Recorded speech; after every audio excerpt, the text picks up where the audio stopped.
Hello everyone, welcome back. In this video, I will show you how to find and copy your Bybit UID. So first we will understand why you actually need a UID. So with the help of UID, you can make the transfers from Bybit to Bybit.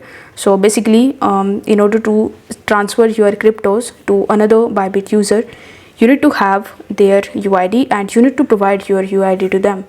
Now, in order to get it, you just have to first launch your Bybit mobile application and then log in into your account if you haven't already. Then tap on the profile icon in the top left hand corner, and here you will be able to see your name as well as underneath it you will be able to see your UID.